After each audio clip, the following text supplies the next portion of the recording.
आजम को है, मियां नवाज शरीफ को है, या इस करप्ट नाहल निजाम हुकूमत को है। दूसरी तरफ लीडर अपोजिशन की बात सुनिए, वो कहते हैं कि जब तक जमहूरियत और पार्लियामेंट है कोई माई का लाल नवाज शरीफ को निकाल नहीं सकता। अब कोई लीडर ऑफ अपोजिशन को बुलाकर यहाँ पे पूछे कि जनाब कहाँ है जमहूरियत और कहाँ है पार्लियामेंट की बालादस्ती। और तीसरी जो बात है वो ये है कि अदलिया खुद मानती है, अदलिया के अहम जजेस भी कहते हैं कि हुकूमत और इदारे अवाम को कुछ डिलीवर नहीं कर सके। यमन के चेयरमैन सेनेट के भी ये स्टेटमेंट मौजूद है। और अवाम क्या चाहती है?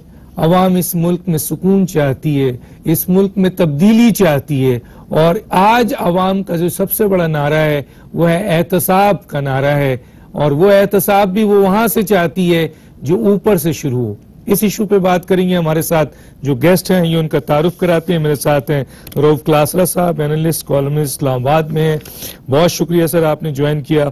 मेरे साथ हैं शाहीन साहबाई साहब, सीनियर एनालिस्ट एंड कॉलमिस्ट, आप भी हमारे साथ हैं, आपका शुक्रिया। आरिफ हमीद भट्टी, ब्यूरो चीफ लाहौर, आपका बहुत शुक्रिया सर आपने हमें ज्वाइन किया। रऊफ क्लासरा साहब, माइक आपके पास है, क्या कहेंगे सर?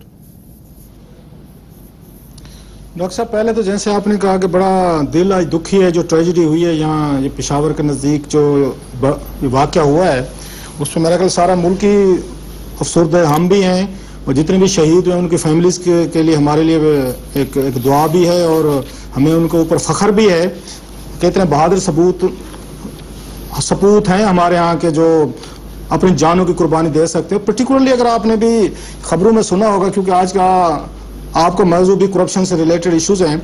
मैं सुन रहा था जो कैप्टन अफसन यार के वालिद साहब का, मैं जो फयाज बुखारी साहब हैं उनका, मैं भी खबरों में उनका इंटरव्यू सुन रहा था।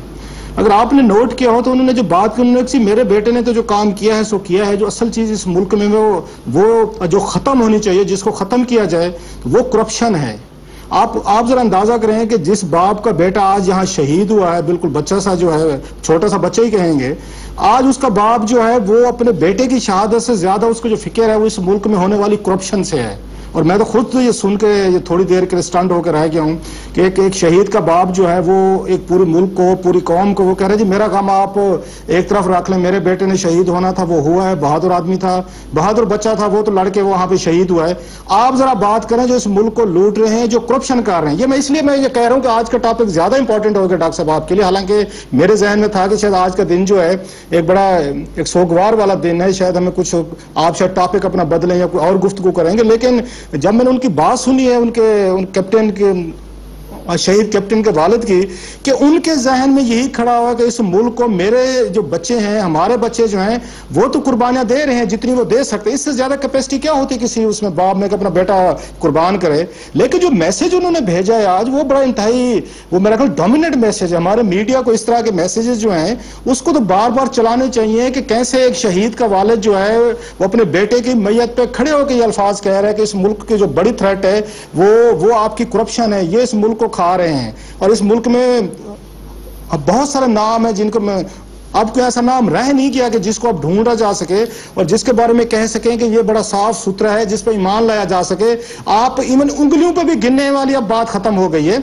और कल परसों हम देख रहे थे चीजें जो इंटरेस्टिंग हो रही हैं, और मेरा ख्याल है नैब का जो एक रोल हमारे सामने आ रहा है और जिस तरह का दबाव पड़ा है इवन नैब पे, तो नैब भी आप इसका कुछ भी कर लें। ये मैं आपको कोई नाउमीदी की बात नहीं कर रहा, क्योंकि हम 15-20 सालों से हमने रिपोर्ट किया है। शाहीन साहब मेरे एडिटर रहे हैं द न्यूज में, उस वक्त हमने नैब को बड़ा आके हमने इसको कवर किया और बड़े करीब से देखे। बाद के सालों में नैब के साथ अपने कुछ इश्यूज हैं। जब तक नैब उन अपने इश्यूज को हल नहीं करेगा या प्रोसीड नहीं कर सकेगा, मसलन जब नैब के अपने 2 चेयरमैन, साबिक चेयरमैन हैं जो LPG के कोटे लिए हैं, जिन्होंने जो अपने अक्यूज को उन्होंने उठाया, गिरफ्तार किया उन्होंने जिला मुशर्रफ दौर में, गिरफ्तार करने के बाद उसको नैब ने अपनी कस्टडी में रखा, उसके साथ प्ली बारगेन की। और जिन लोगों ने प्ली बारगेन की उन्होंने अपने मुल्जिम से कोटे लिए। सो नैब को पहले अपना घर ठीक करना होगा।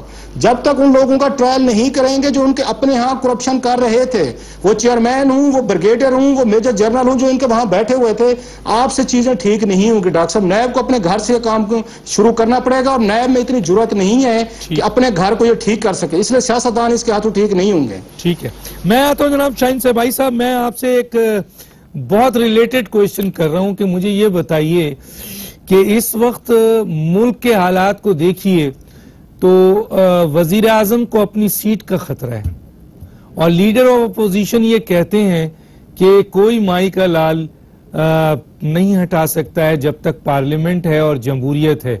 तो मुझे ये बताइए सर, ये कौन सी जमहूरियत है, कौन सी पार्लियामेंट है? और अगर खुर्शीद साहब सुन रहे हैं तो मैं उनको दावत देता हूं अपने प्रोग्राम में कि इन पार्लियामेंट की बालादस्ती और जमहूरियत के ऊपर आके बैठे। मैं उनके साथ 1-to-1 प्रोग्राम करूंगा अगर वो मुझे साबित कर देते हैं कि वाकई उन्होंने जमहूरियत और पार्लियामेंट सिर्फ इलेक्शन का नाम नहीं है, तो यकीन मानिए मैं उनको सलूट करूंगा। मैं बुलाना चाहता हूं कि आए। तो मैं क्या कहेंगे शाहीन साहब भाई साहब इन बातों पे कि वजीर आजम को अपनी सीट का खतरा है, लीडर ऑफ अपोजिशन उसे सपोर्ट कर रहा है और एक गलत बात कह रहा है कि इस मुल्क में जमहूरियत और पार्लियामेंट है तो तुम्हारा कोई कुछ नहीं बिगाड़ सकता। डॉक्टर साहब, बहुत शुक्रिया। जैसा कि रऊफ साहब ने शुरू किया, मैं भी आज के वाक़े से शुरू करना चाहूंगा। बहुत सारी बातें, सब लोग यही कह रहे हैं कि ये यानी इतना बड़ा सानहा हुआ है, ये इतना बड़ा अटैक हुआ है, लेकिन मैं कुछ और थोड़ी सी बात करना चाहता हूँ। ये जंग अभी खत्म नहीं हुई है और ये जंग अभी जारी है। और जैसा कि आज आर्मी ने और उनके जो तर्जुमान है उन्होंने बाकायदा कहा कि ये अफगानिस्तान से इसके ताने बाने मिलते हैं और ये वहां से शुरू हुआ था ये अटैक, आज का भी और बहुत सारे पहले अटैक भी। तो अभी हमें ये तैयार रहना चाहिए ज़हनी तौर पे कि इस तरह के बहुत सारे अटैक होंगे और इस तरह की बहुत सारी कुर्बानियां अभी देनी होंगी। ये जंग अभी खत्म नहीं हुई है और ये जंग अभी लड़नी है हमें और जारी रहेगी। और सब लोग कहते हैं कि जारी रहनी चाहिए और जारी रहेगी। साथ ही इसमें अब करप्शन का एलिमेंट भी आ गया है कि जी करप्ट लोग जो इस जंग में भी पैसे दे रहे हैं और अपना माल पानी भी बना रहे हैं और अपनी कुर्सियां बचाने की बात भी कर रहे हैं। उस पर मैं आता हूं कि ये जंग जारी दोनों साइड्स पे रहेगी। अब क्योंकि मेरा ख्याल स्टेज वो आ गया है कि अब ये आधा तीतर और आधा बटेर वाली जो पॉलिसी है, इसको मेरा ख्याल अब खत्म करने का टाइम आ गया है।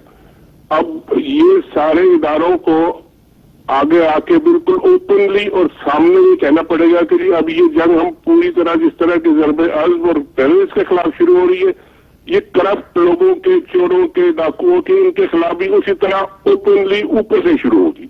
और उसके बाद फिर एक्शन होना चाहिए और एक्शन हो भी रहे, लेकिन ये खुल के होना चाहिए। अब ये अब छुपा के और वो जिसे मैं तो पेशावर से मेरा ताल्लुक है, एक छोटी सी मिसाल में दे दूं। पेशावर में कहते हैं कोई जब किसी को शफ्तालू, पीच जो है ना, आलू को कहते हैं शफ्तालू, तो अगर कोई पीच कहना चाहे और खाना चाहे तो अगर वो शफ शफ शफ तो वो समझ नहीं आती लोगों को, भाई तुम क्या कह रहे हो, पूरा शफ्तालू कहना पड़ता है तब उसे पीच मिलता है। तो ये अब पेशा यानी हमारे इदारों को और हमारे जो इस्टेब्लिशमेंट है, जो लोग हैं जो ये जंग लड़ रहे हैं सारे मिलके, उनको अब ये छोड़ देना चाहिए कि जी कौन बड़ा है, कौन छोटा है, कौन बाहर बैठा है, किसने कितना लूटा है। अब डायरेक्ट अटैक इन पे होना जरूरी है और ये डायरेक्ट अटैक जब तक नहीं होगा ये जंग आप नहीं जीत सकते। लेकिन मैं आपको एक और बात बता दूं कि लोग और पाकिस्तानी अवाम, और जैसे कि अभी रऊफ साहब ने कहा कि एक शहीद के वालिद आज के दिन वो कह रहे हैं कि जी शहादत तो ठीक है लेकिन करप्शन पे होना चाहिए अटैक। तो ये अब करना पड़ेगा और मेरा ख्याल है बहुत जल्दी करना पड़ेगा। मैं तो आरिफ भट्टी साहब मुझे जरा से ये बताइए कि ये भी बात सामने है कि इन दहशतगर्दों की सरपरस्ती जो है वो सियासी जमातों के बड़े रहनुमा करते हैं और वो इन्वॉल्व हैं और इवन की हुकूमतें इन्वॉल्व हैं इन दहशतगर्दी की फंडिंग में। तो सर ये कैसे रुकेगा अगर इनके ऊपर हाथ नहीं डाला जाएगा, ऊपर जो बैठे हुए लोग हैं? क्या कहेंगे आप? बिस्मिल्लाहिर्रहमानिर्रहीम। डॉक्टर साहब कहते हैं ना, जो शहीद की जो मौत है वो कौम की हयात है। आपको याद होगा कि हर वक्त हर दूसरे तीसरे दिन, मैं किसी फौज का स्पोक्समैन तो नहीं हूं, हर दूसरे दिन चीफ ऑफ आर्मी स्टाफ वाना जाते हैं, फ्रंट लाइन पे जाते हैं, जंग करते हैं, जाके दुश्मनों की आंखों में आंखें डालते हैं। लेकिन मैं आपको ईमानदारी से कह रहा हूं, अभी जो रऊफ क्लासा साहब ने फरमाया था, पाकिस्तान को दहशतगर्दी से ज्यादा करप्ट माफिया से खतरा है। दहशतगर्दी ने अगर इस मुल्क का 10% नुकसान किया है तो करप्ट माफिया ने 90% नुकसान किया है। ये मैं आपको खुदा को हाजिर नाज़र जान के कहता हूं। दूसरी बात, उन्होंने ये भी बात, ये नैब नहीं कर सकता इन्वेस्टिगेशन इंडिपेंडेंट, ये क्रॉस द बोर्ड नहीं कर सकता। क्या कहते हैं, अभी आप फरमा रहे थे पता नहीं किस नाम का, वो कहते हैं मुझे खतरा है। वो भाई आपको उनसे खतरा है जो शहादतें दे रहे हैं, जो अपनी जिंदगी दे रहे हैं, और हमारे घर बच्चे महफूज, हमारी माएं बहनें हैं। आप उस फौज को टारगेट करने की कोशिश कर रहे हैं। मैं मिसाल सुनाता हूं, पिछले साल मेरे एक दोस्त ने किस्सा सुनाया, कहता मैं और मेरा दोस्त गाड़ी पे जा रहे थे तो आगे एक नाका लगा हुआ था पुलिस का। मेरा दोस्त ने पिछला दरवाजा खोला, गाड़ी से भाग गया। कहता अगले दिन वो मुझे मिला, मैंने कहा यार तू क्यों भाग गया था गाड़ी से? मैं तेरी वजह से पुलिस मुझसे पूछ गई। उसने कहा यार मेरे पास शराब थी और नाजायज पिस्टल था, मैं इसलिए भाग गया। तो ये वो हुक्मरान कहते हैं कि मेरे पीछे पड़ा, जिनके उनका अंदर का चोट रहता है कि उन्होंने जो खरबों डॉलर बनाए हैं, अगर नैब का शिकंजा बिल्कुल गैर जानिबदार होता हुआ, इंडिपेंडेंट होता हुआ उनकी गर्दन पर गया तो उस दवा की तरह उन्हें सब कुछ निकालना पड़ेगा जो पाकिस्तान से लूटा था। याद रख लें, ये लोग उसको डिफेंड कर रहे हैं जिसको अल्लाह बादशाह कहता है, जिसको हदीस मुबारका है अल राशि वल मुर्तशी। ओ भाई, तुम राशियों को डिफेंड कर रहे हो, हम दुनिया में नेकी क्यों करते हैं, अच्छाई क्यों करते हैं, बुराई से क्यों बचते हैं कि आखिर पे अजाब ना नाज़िल हो, जन्नत में जाए। तो उसको तो राशियों को तो अल्लाह मियां ने कह दिया जहन्नमी है, आपका फरमान है। लिहाजा मेरी गुजारिश ये है डॉक्टर साहब, और ये जो आपने अभी फरमाया कि खुर्शीद शाह साहब, वो तो वैसे ही शाह साहब है, आप एक प्रोग्राम करें और मुझ जैसे फकीर को भी किसी नुक्कर पे जमीन पे बिठा दे, मैं आइन ले आता हूं, मैं साबित करूंगा कि इस मुल्क में जमहूरियत नहीं है, और जमहूरियत का ऊपर शब्बे खून रोजाना सियासतदान खुद मारते हैं। इन्होंने जमहूरियत रखी हुई है, चंद खानदानों को हुकूमती वसाइल मिल जाए तो ये इसको हुकूमत कहते हैं। जो 98% अवाम है उनको उनके हकूक से महरूम करके इसको जमहूरियत कहते हैं, ना इंसाफी आम करके इसको जमहूरियत कहते हैं, हक तलफियां करके इसको जमहूरियत करते हैं, अपने पैसे अरबों रुपए ले जाना इसको जमहूरियत कहते हैं। 98% को लोगों के बच्चे एजुकेशन नहीं ले सकते, वो बीमार हो जाए तो इलाज नहीं करा सकते, इंसाफ उन्हें नहीं मिल सकता, इसको जमहूरियत कहते हैं। खुदा का खौफ करो। यहाँ रोकूंगा भट्टी साहब, यहाँ रोकूंगा। और भट्टी साहब एक बात कहता चल मेहमान, शायद मेरी इस बात, ये गैर मकबूल स्टेटमेंट जरूर हो सकता है, लेकिन लोगों के दिलों में, पाकिस्तान के 20 करोड़ लोगों के दिलों में जो धड़कने हैं, शायद ये आवाज है कि मौजूदा सियासतदानों का पूरा गच्छा, जो टॉप सियासी जमातें हैं 5 साल पहले और अभी की बड़ी सियासी जमातें, और जो इनको सपोर्ट कर रही हैं, वो मुल्क में ना तो आइन की बालादस्ती कर पा रही हैं, ना इदारों की बालादस्ती कर पा रही हैं, ना जमहूरियत की बालादस्ती कर पा रही है, ना गुड गवर्नेंस की बालादस्ती कर पा रही है।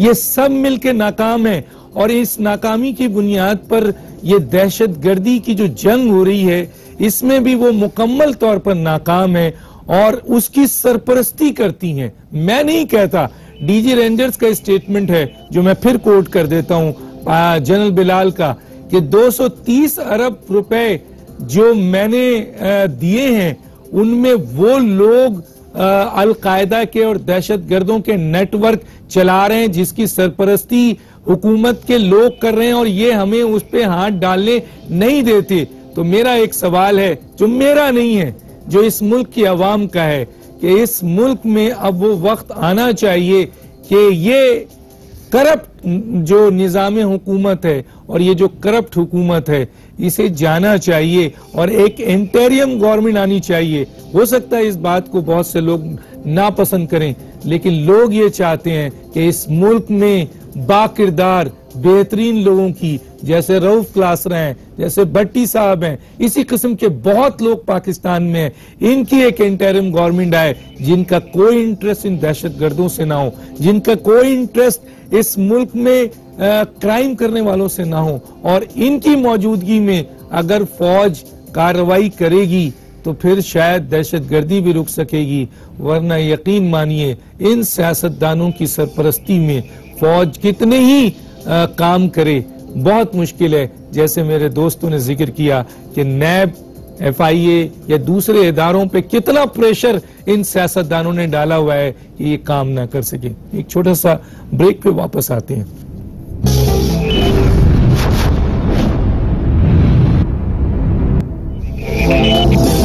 वेलकम बैक नाज़रीन जी।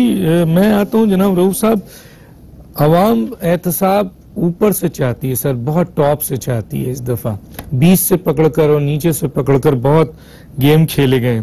दूसरी तरफ ये है कि आप डेफिनेटली, आप तो इस पे प्रोग्राम करते रहते हैं, बहुत बड़े बड़े सुई नॉर्दर्न हो, एक की तो रेजिग्नेशंस मांग ली गई दबाव डाल के, दूसरे ने कहा है कि मैं बैग लेके तैयार हूं लेकिन गलत काम नहीं करूंगा। तीसरी तरफ नंदीपुर के थोड़ा सा जो मुझे इंफॉर्मेशन मिली कि उसके अंदर जो उनका MD है मोहम्मद महमूद, वो DG पार्क थे सर। DG पार्क जो कि खुशी मोहम्मद अल अजहरी जो ज़ियाउल हक साहब के जमाने में क़िरात करते थे, captain Mohammad Mahmood DG park Lahore Punjab के, उनको इतने बड़े प्रोजेक्ट का हेड बना दिया गया। तो अब मेरी जो क्वेश्चन है सर ये है कि बहुत सारे और फैक्टर्स हैं, मैं उसको भी बता सकता हूं, और आप तो खैर इस पे बहुत प्रोग्राम करते हैं।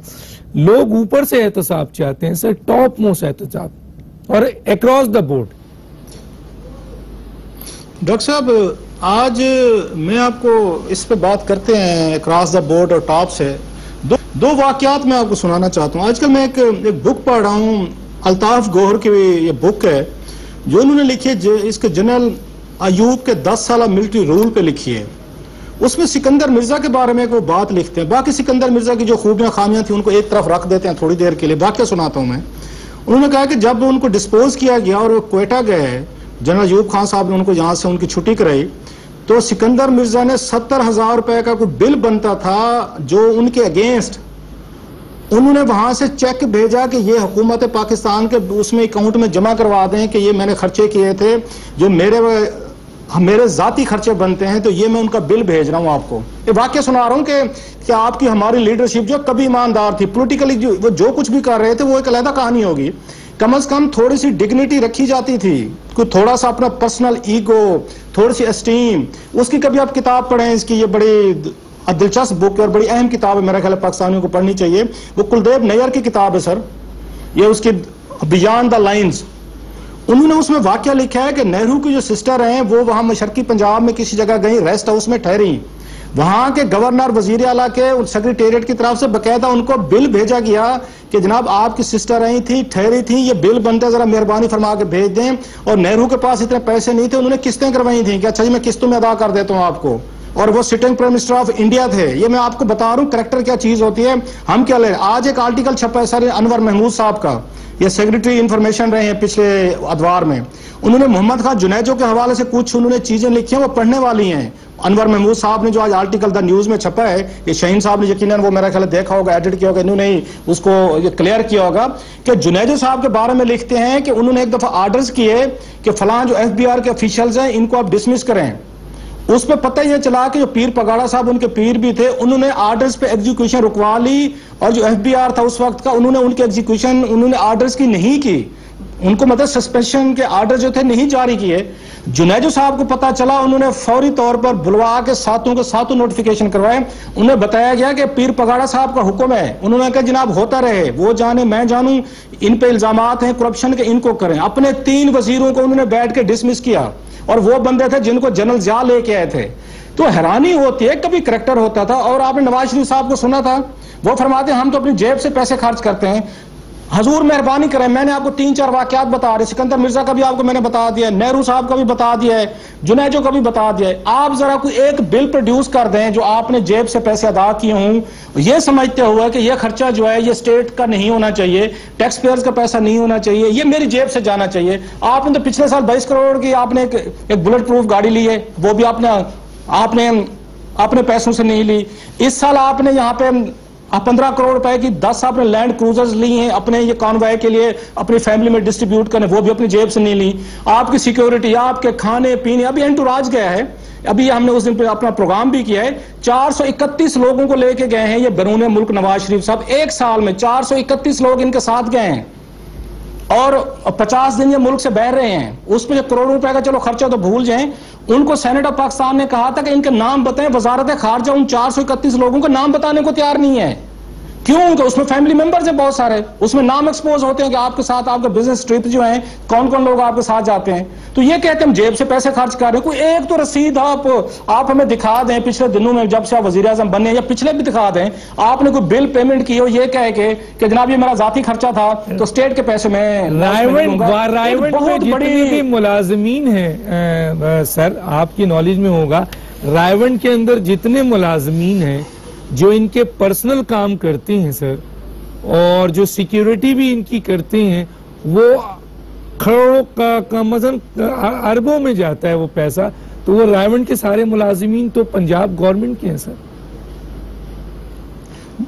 नहीं बिल्कुल ऐसे है, और बहुत सारे, मैं अब नाम नहीं लेना चाहता, एक तो बेचारे उनकी वफात भी हो गई है, कि जो पर्सनल इनके फोटोग्राफर थे इनके, जी उनको भी तनख्वाहें पंजाब हुकूमत दे रही है, छोटी छोटी चीजों के लिए भी। सर एहतसाब ऊपर से इस पे कोई तवज्जो दें ताकि मैं आगे चलूं। एहतसाब टॉप से मांग सर कम अज कम मेरा ये ख्याल, और शहीन साहब और भट्टी साहब बैठे हैं बड़े मोहतरम है, ये इस बात से एग्री करेंगे, मैं रिपीट कर रहा हूं, वो नैब जो एक साल एक रेफरेंस लाता है डॉक्टर आसिम हुसैन के खिलाफ, जिसमें वो साबित करते हैं कि डॉक्टर आसिम ने फलां फलां फलां करप्शन किए, इकबाल जड अहमद ने किए, पूरी रीजन है, इतनी मोटी रिपोर्ट है। एक साल बाद नैब उसी रिपोर्ट को चेंज करके डॉक्टर आसिम को और इकबाल जड अहमद को क्लीन चिट दे देता है। उस नैब से आप तवक्को कर सकते हैं, उसी टीम से, उसी लोगों से, कि वो बैठ के आपका साफ करके देंगे, वो भी नवाज शरीफ का करके देंगे, जरदारी का कर देंगे। आई हैव सीरियस डाउट्स, ये नहीं कर सकते, इनकी कैपेसिटी नहीं है सर। बड़ा लगे रहे, कोशिशें हैं, उम्मीद रखनी चाहिए। मैं बात करता हूँ शाहीन साहब, भाई साहब पीर साहब पघारा की भी बात हुई थी, उनके लिहाज से मुझे मरहूम का एक जुमला याद आ रहा है कि आने वाले वक्त में इस मुल्क में झाड़ू फिरेगा और जो बच जाएगा वो सियासत करेगा। तो क्या आप समझते हैं वो वक्त आ गया है सर? तो वक्त तो बहुत करीब आ गया है और नजर भी आ रहा है कि अब आ गया, और इसीलिए ये इतना जो शोर मच रहा है, ये चोर मचाए शोर वाली जो बात है कि क्यों इन लोगों ये इतना शोर मचा रहे हैं, सबको नानी याद आ रही है। हालांकि अभी यानी ये एक्चुअल इनकी अकाउंटेबिलिटी शुरू नहीं हुई है, अभी तो सिर्फ इन्वेस्टिगेशन हो रहा है, कुछ लोगों को पकड़ा गया है और वो कुछ चीजें बता रहे हैं। अभी राहुल साहब ने जुनेजा साहब का एक किस्सा सुनाया, एक छोटा सा मैं भी आपको सुना दूं, वो भी मेरा ख्याल है शायद रेलेवेंट है। मैं रिपोर्टिंग करता था कराची में, बिजनेस डॉन के लिए रिपोर्टिंग करता था, और मैंने 80s की बात है, ये 86-87 जब वज़ीर आज़म थे जुनेजा साहब, तो मैंने एक दो स्टोरीज करी कोटा, टेक्सटाइल कोटा में सैंडल्स की। उन्होंने उन स्टोरीज पे अपने कॉमर्स मिनिस्टर को सैक कर दिया। यानी ये बिल्कुल 100% बात है जी। शायद रेहू साहब ने भी कहा था कि 3 वजीरों को उन्होंने सैक किया था, उसमें सबसे पहले जो सैक हुए थे उनके अपने कॉमर्स मिनिस्टर थे, और वो स्कैंडल की स्टोरीज पे हुए थे। तो उनमें एक, हालांकि जुनेजा साहब का इमेज जो है वो ये है कि बहुत ही कुछ पॉलिटिशियन नहीं थे, ऐसे उठा के उनको बिठा दिया गया था, लेकिन उन्होंने जो अपना एक लेगेसी छोड़ी है वो बहुत जबरदस्त है। और हमारे ये जो मियां साहब हैं या जरदारी साहब हैं, ये इन लोग उनके कहीं करीब नहीं पहुंचते। राउत साहब ने मियां साहब के बारे में बताया, एक छोटी सी मिसाल मैं भी दे दूं कि मियां साहब तो पहली अपनी विजिट जो थी इंडिया चले गए, और साथ ये नहीं कि अपने पैसे से ले जाते या अपना कोई काम ना करते, सरकारी विजिट होता, वो अपने बेटे को भी ले गए और जाके उनको स्टील मिल के वहां पे चेयरमैन से मिलवाया और तस्वीरें खिंचवाई कि जी अब हम आपके साथ मिलके इस चीज का बिजनेस करेंगे, और बेटे भी उनके मौजूद है वहां पे। तो ये तो अपने प्राइवेट काम के लिए ये सरकारी उसको यूज करते हैं बिजनेस के लिए, और इसीलिए इतने बड़े बड़े अरबों खरबों के इनकी जायदादें और प्लाजे, और दुबई में आप देख लें, किसाकदार साहब के देख लें, लंदन में देख लें, ये कहाँ से बने? कोई एक आज तक इन्होंने कोई जवाब देगा। तीसरी बात जो छोटी सी कह के आप नैब की बात जो आप कर रहे हैं, ये बिल्कुल सही है कि ये नैब का इस वक्त सेटअप है, ये बिल्कुल टोटली कंप्रोमाइज सेटअप है, ये कुछ नहीं कर सकता, इसको टोटली हटाना पड़ेगा, फौरी तौर पे हटाना पड़ेगा।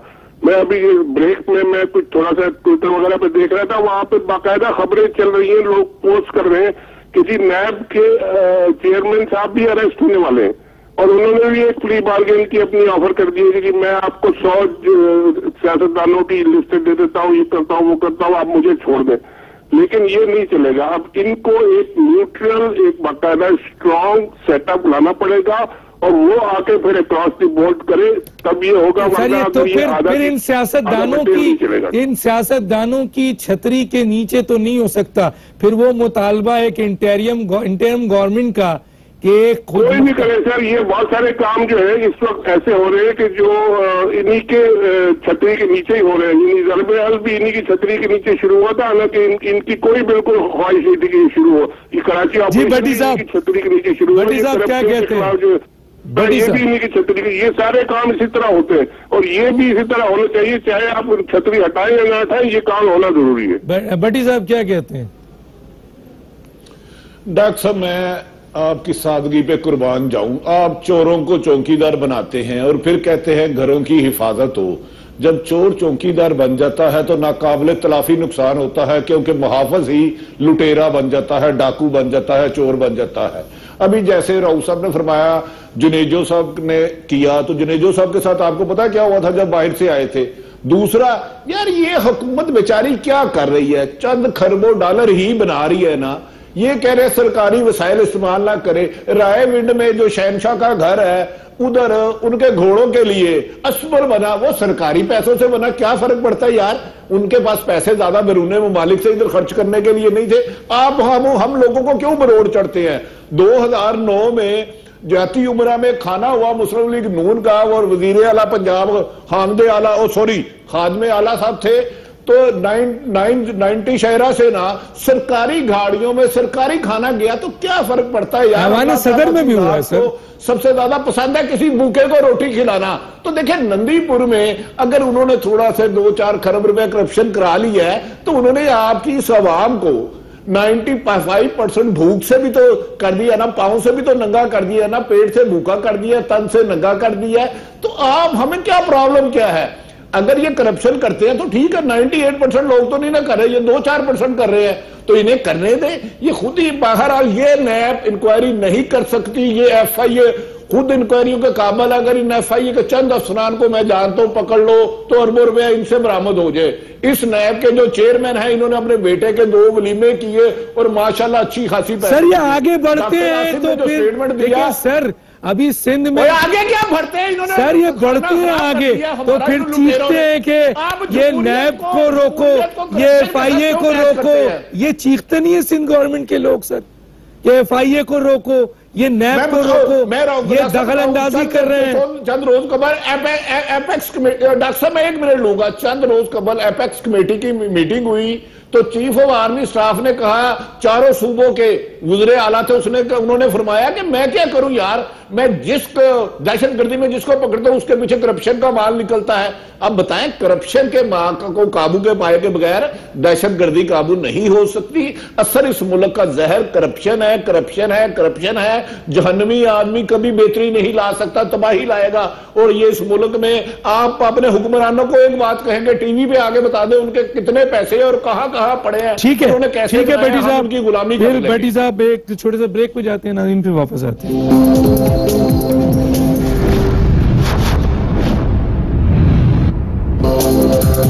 वेलकम बैक नाज़रीन, मेरे पास 2-2 मिनट हैं इन लोगों के लिए। सबसे पहले क्लासा साहब, यहाँ पर एक बात मैं भी शेयर करता जाऊं। एक बहुत अहम सियासी जमात के एक बहुत अहम रुकन, बड़े ओहदे, जो सेनेटर भी रहे हैं, MNA भी रहे हैं, बड़ी पोस्ट पे रहे, उनका स्टेटमेंट है, मैं कोट करना चाहता हूं आज दुनिया के सामने। उन्होंने कहा कि अब मुझे गैरत आ गई है और मुझे अपने पाकिस्तान से मोहब्बत है, लेकिन मैं इस मौके पर बताना चाहता हूं कि मेरे लीडर के पास इतना पैसा है कि उनको भी नहीं पता है कि कितना पैसा है। और वो कहते हैं कि मेरे लीडर का जो बिजनेस है वो कतर के शहनशाह के साथ है, सऊदी अरब के शहनशाह के साथ उनका बिजनेस है, और हरीरी के साथ भी उनका बिजनेस है। तो उनके पास कितना पैसा है उन्हें नहीं पता।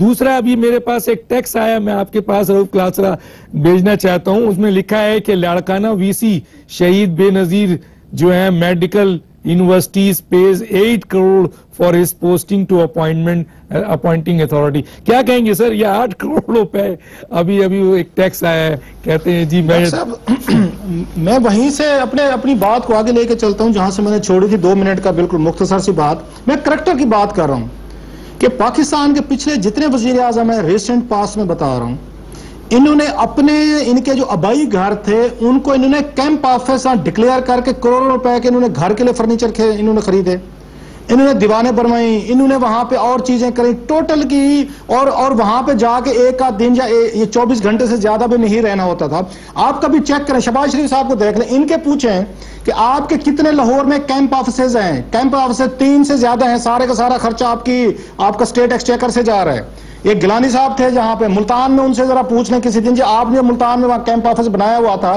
तो क्या क्या रेनोवेशन आपने करवाई है। मैं करैक्टर बता रहा हूं कि ये, और इन लोगों ने कभी नहीं सोचा कि खुदा आपको 20 करोड़ लोगों में से एक बंदा वजीर आज़म बनता है, इससे बड़ी डिग्निटी, इससे बड़ी रिस्पेक्ट नहीं हो सकती।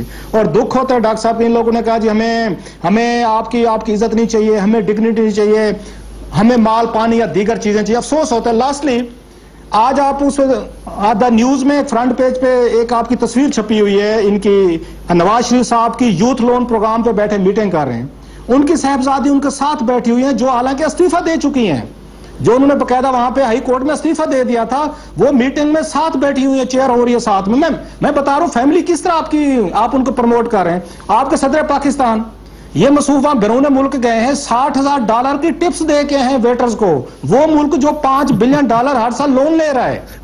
मतलब आप इनकी शाही खर्चियां देखें और फिर कहते हैं हम जेब से खर्च कर रहे हैं। अब मुझे आप बात ममनू हुसैन के बैरून मुल्क दौरों का इस मुल्क को, इस रियासत को, किसको क्या फायदा हो रहा है? सही बात है, क्या फायदा है? और उल्टा वो जाके $60,000 जो कर्जे की रकम है उसमें से वेटर्स को जाके वो टिप्स दे रहे हो। भाई साहब थोड़ी सी हिम्मत करें, अपनी जेब से दे दें। शाहीन साहब भाई साहब जी, शाहीन साहब भाई साहब, सिर्फ एक बात ऐड करना चाहता, आपने अभी बताई ये बैठे हुए वजीर आला और की बात कर रहे हैं।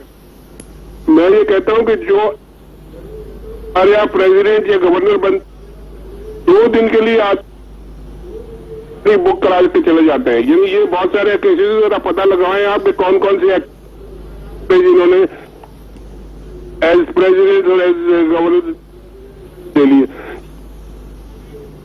ये जो इसको खत्म होना चाहिए।